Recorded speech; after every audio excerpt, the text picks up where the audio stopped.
Hello everyone and welcome to Breathe Easy. I hope you guys have had an amazing day so far and are ready to get on with our week. So today you were challenged to read chapter 5 of our book, We Are Satellites, and so hopefully you have been able to do that. Now at the end of our video we will be playing a selection of our fun challenge videos, so hopefully you were able to send those into our WhatsApp group, and thank you if you were able to do that. So let's get comfy, put down any gadgets, phones and whatnot so you can concentrate and intentionally set our eyes on God. I'm now going to hand over to the worship team who are going to lead us in a time of worship.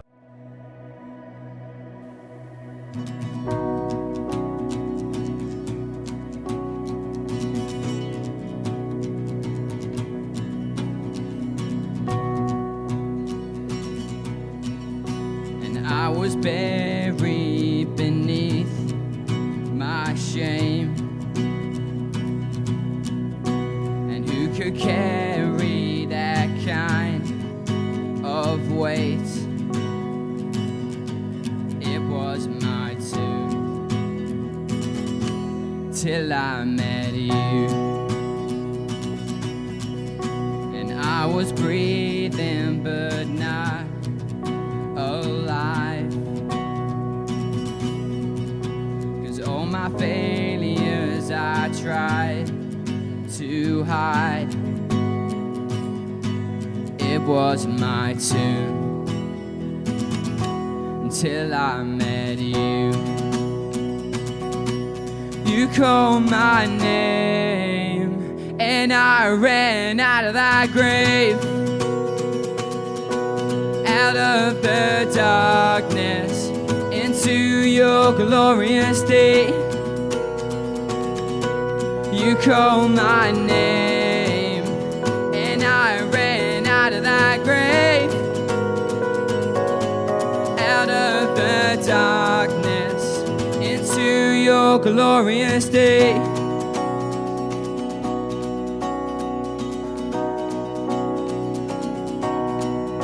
And now your mercy has saved my soul, 'cause now your freedom is all that I know. The old man knew Jesus when I met you. Oh, when you called my name and I ran out of that grave, out of the darkness into your glorious day. You called my name and I ran out of that grave, out of the darkness into your glorious day.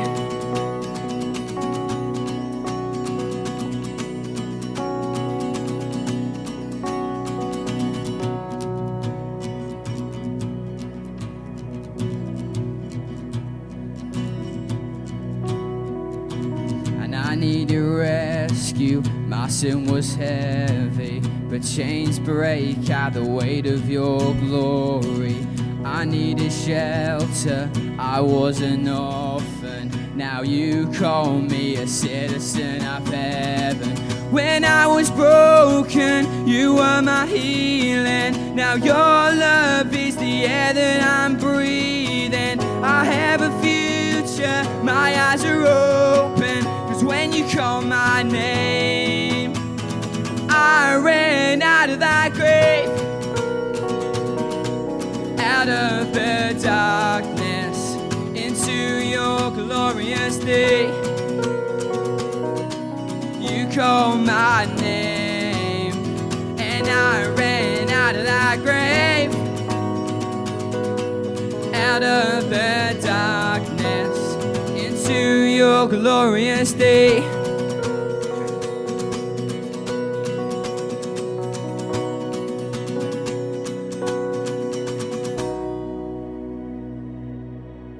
Thank you so much to the worship team for leading us in that. Hope you guys at home were able to just sit and listen and intentionally use that time to spend with God. Now I'm going to hand over to Natalie, who's going to just recap us on the chapter that we've just read about family or the church.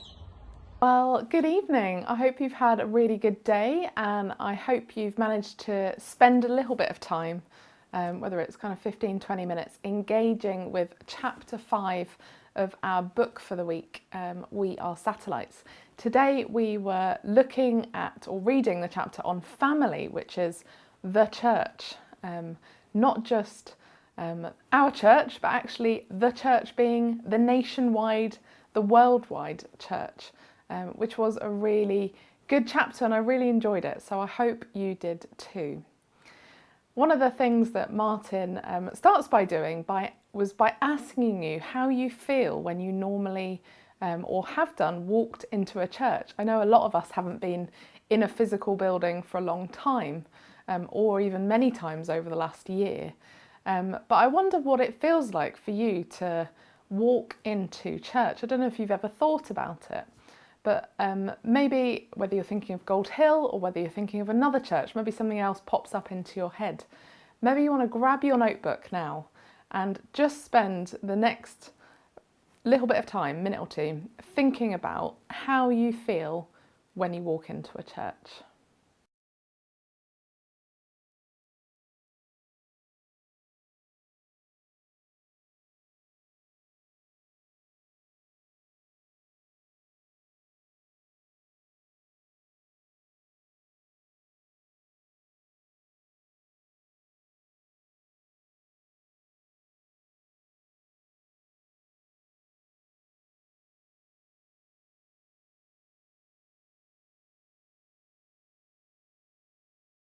Well, I don't know about you, hopefully you wrote some things down, maybe you did earlier, hopefully that was a helpful minute or two just to get us thinking about what we feel like when we walk into a church. Is it positive? Is it negative? What are those first thoughts that you think or you feel? One of the key points at the beginning was I was really glad to read that Martin actually reminds us that it's not about a church building, that actually, even though they are called churches, the church is actually about the people, and we are the people who make up our church or the church globally.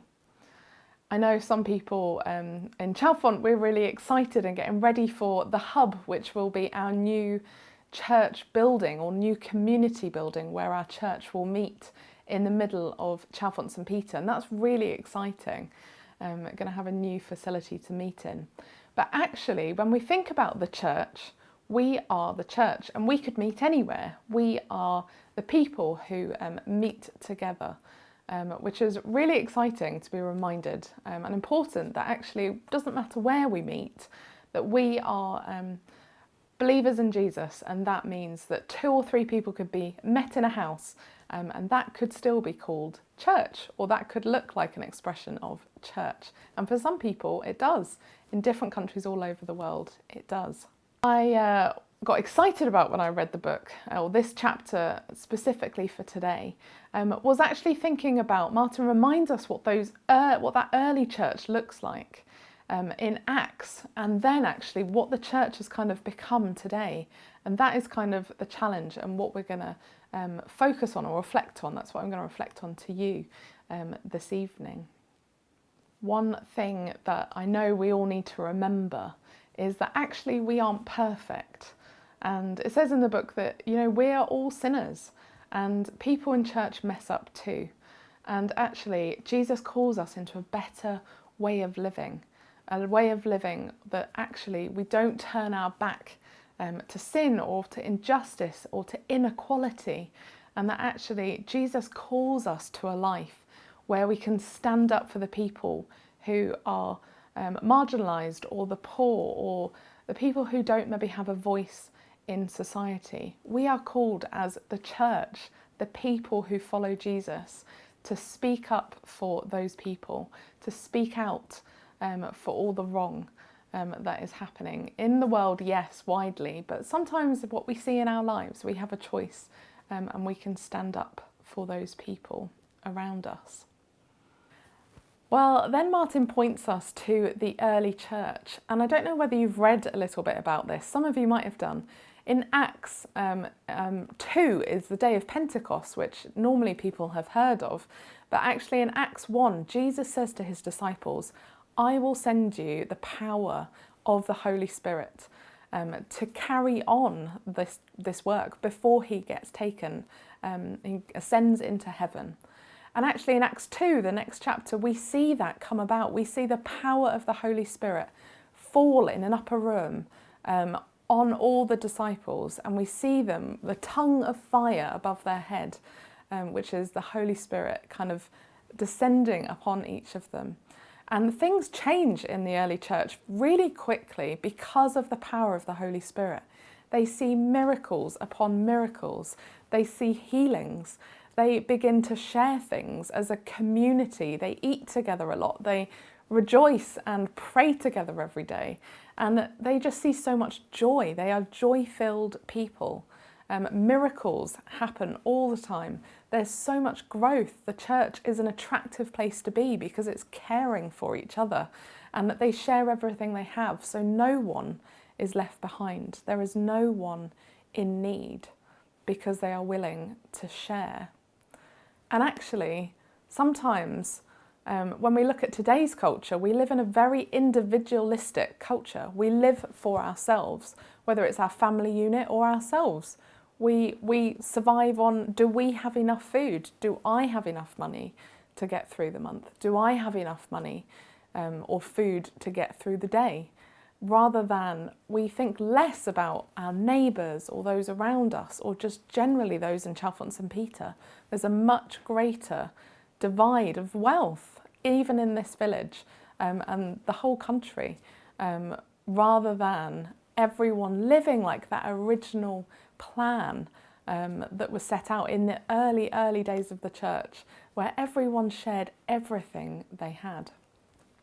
And that's kind of, when we look about the disciples in Acts 1, it talks about them being sent out everywhere to Judea, Jerusalem, Samaria. And Jesus says, you will go to the very ends of the earth. And they did, because we in England know about God. We know about Jesus.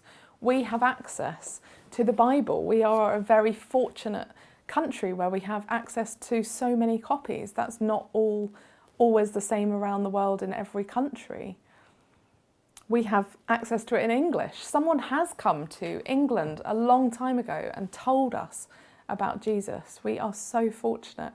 And Jesus calls us as the church to be those people, to go out into the world, whether that's next door to your neighbour or to a different country, like some people in our youth as they grow up have gone to do mission around the world. It's an exciting journey to be part of, and it's part of God's redemption plan, part of being the church. But one thing that can get in the way of that is actually sin. Sin is in the world, and it's quite an uncomfortable word. We don't really like talking about what we do wrong. Maybe that's just a personal thing, I don't know, but maybe you're like me and we don't enjoy actually when we've done something wrong or we've messed up, talking about it for too long or even thinking about it.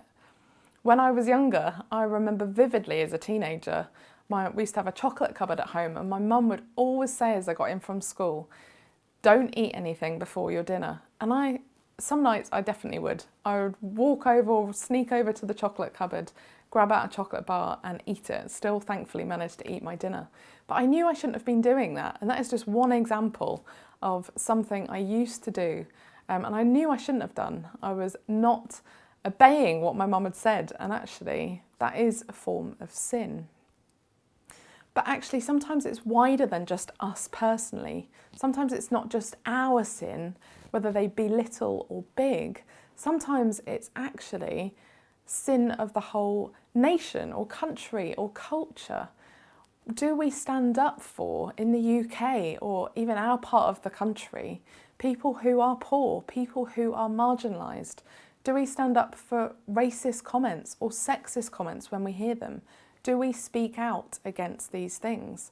I feel like sometimes society has become such a broken place where we're not all doing that together. There are some people who are fighting for the brokenness and the sin that is in this world, and that is amazing. That is what Jesus calls us into with him. As part of the redemption plan, that is what Jesus came for. Jesus came into the world to break the power of sin and darkness.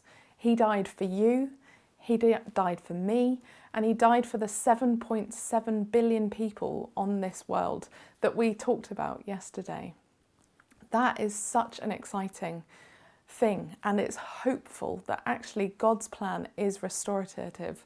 He wants to build the world back together. He wants us as his followers and members of the church in this nation to bring hope and bring peace and bring about his love and share his good news.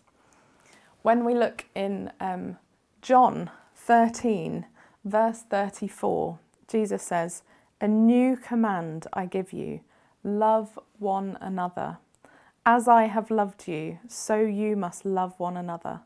By this, everyone will know that you are my disciples, if you love one another." The Bible couldn't be clearer. Yesterday we looked at Jesus' biggest commandment, love the Lord your God and love others like yourself. Jesus is repeating that here again.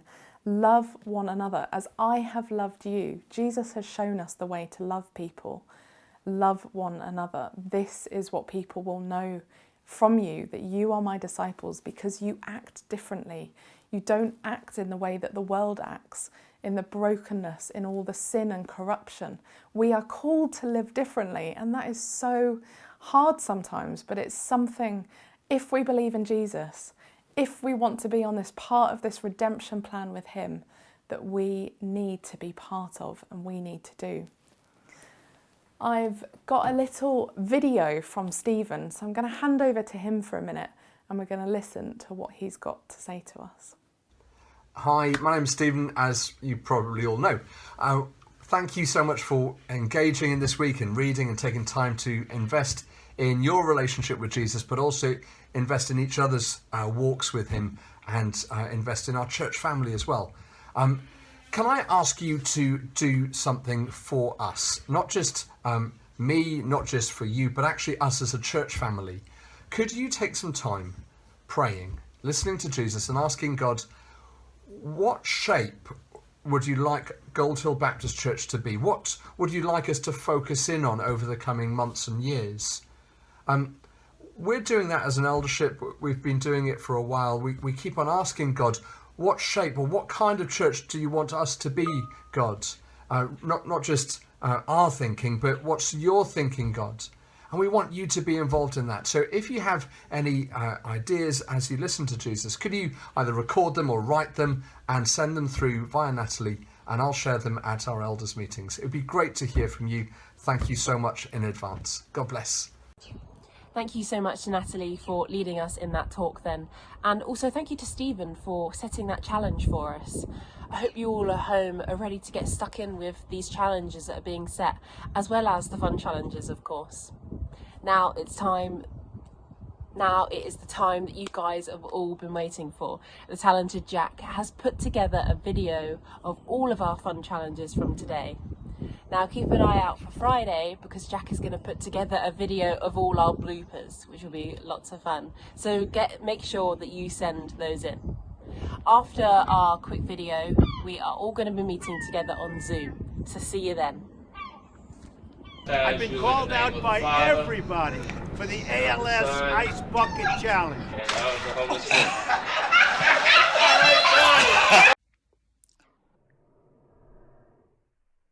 I've made a severe and continuous lapse in my judgment, and I don't expect to be forgiven. I'm simply here to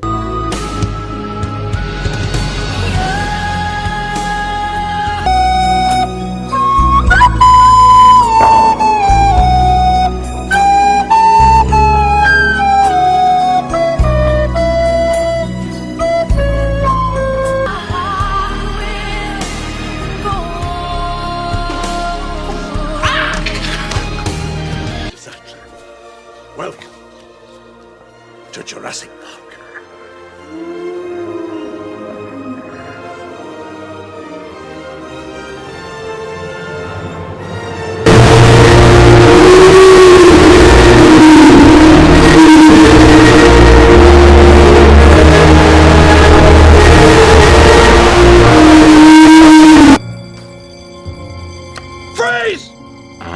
thirsty. I said freeze! All right, had your drink. Now, I want you to... I know. Freeze. Sir, if you just quiet down, I'd be happy to treat you to a garbage bag full of popcorn. I can also trade and take, and if takes, I take. If takes, queen e2, queen h4, g3, knight g3, check, c6, queen b7, knight h1, king there. I don't know what's going on. I'm just gonna castle. I don't want to think too much. There's nothing better than relaxing in a jacuzzi whirlpool bath. That looks so inviting. No, it's a big jacuzzi deluxe model. But then you won't mind if I get the bubbles going, will ya? No, not the lever. Have mercy. No, I can't swim. Bon voyage, me old cream cracker. Hold your Stop, nose. stop. You can't do this. You were gonna try and flush me. Let's see how you like it.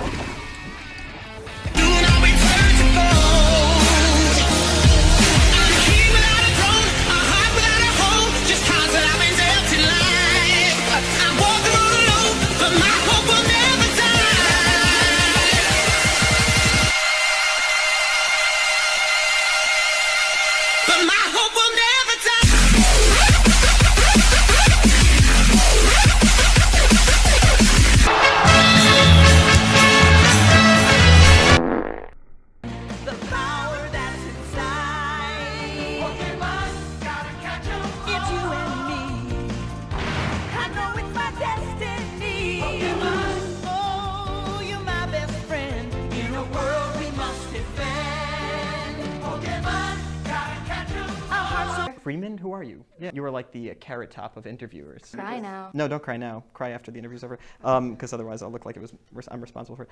Was that your card? Ooh. See? Are you happy you Yeah. lied to Yes. the point of almost not appreciating that?